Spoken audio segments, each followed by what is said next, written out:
Bitcoin bulls need to step up ASAP.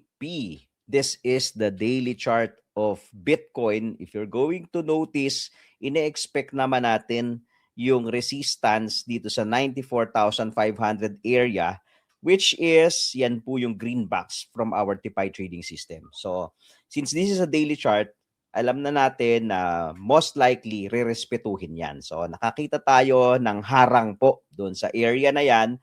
So what the bulls needs to do is to break this area. So yung buwelo ang importante na makita natin. Gaano kalakas yung buwelo.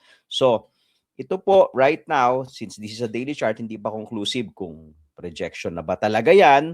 Kasi pwedeng mamaya hugutin at mamaya i-break. Alright?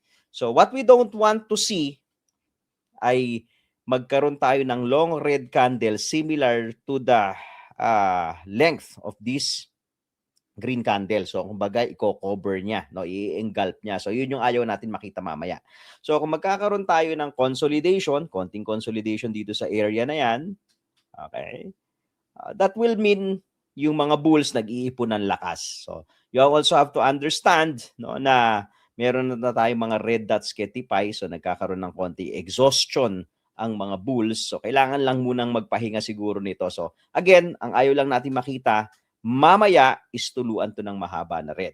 Alright? Na long red candle. So as long as we do not take this candle out, okay? Do not take this candle out, bulls will still be in control. Follow for more. Tito Move.